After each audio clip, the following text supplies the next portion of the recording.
I'm going to ask you to tell your story, remember your experience.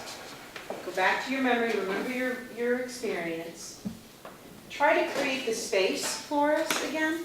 Try to create that as best you can. Try to help us visualize that memory. I hear you in the background, whenever I phone, telling your brother.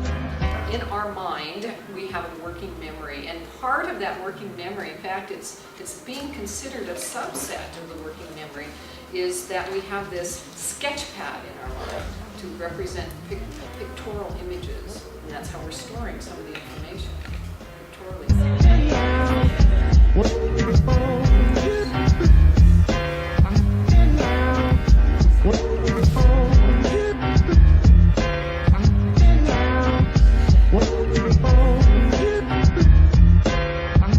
But there are two aspects to that visual spatial understanding. The second aspect is that we have the ability to use what's known as schemas. So in other words, not only is it a picture of something, but it has a meaning and it has a function.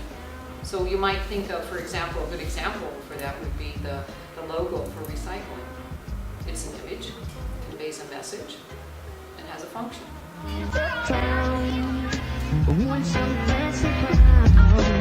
Up to now, in the last basically 70,000 years, the human has used procedural knowledge. We've learned how to hunt, we've learned how to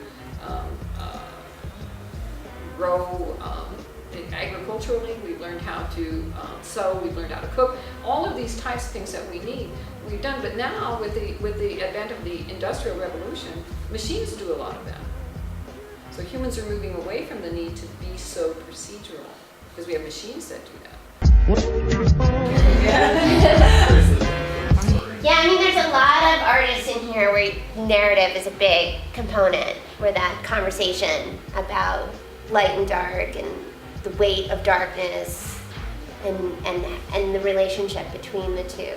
I would get all my information into the internet, and so you could have like a big idea and there are folders, like you could click on that and it would be divided up and you can click, and they're all gonna like hyperlink together because all creative ideas are connected. So no matter how you go about thinking of something, like whatever you're searching for, you could take many avenues to get to that because they're all connected and interwoven with that ability of the web of the internet and your linking and your connections and all of that. So this is my internet kind of. Whereas our consciousness, even if you're high functioning, you're only operating with 40 bits. So we're infants yet in our consciousness. We're just infants.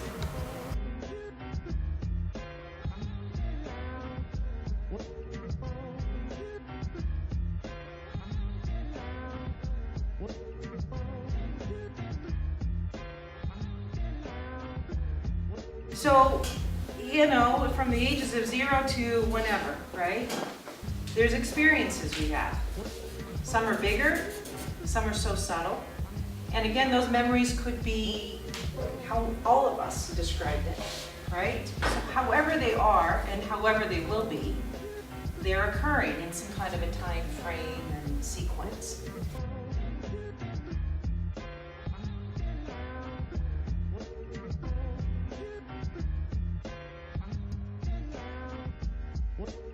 And the thing that I have learned, and I am coming to this little guy from my experience, is that I'm just learning probably about maybe 8 to 10 years ago, I started to see my experiences don't have to stay this way. I don't have to carry them with me, they'll still be there. But I've learned that if there's a way for me to look at other things that kind of go in a different direction. So that could be depth, height, enlightenment, and evolving, maturing, put in your own word. But I've learned that this experience, that's all it was. It was a moment in time. And wherever I was at the time that's all it was. It can't be more or less, it just wasn't what it was.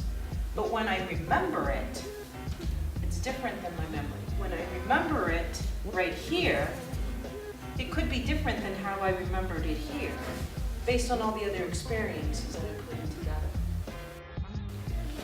All right? And then tell us what your attention, where your attention was then, and where your attention is now.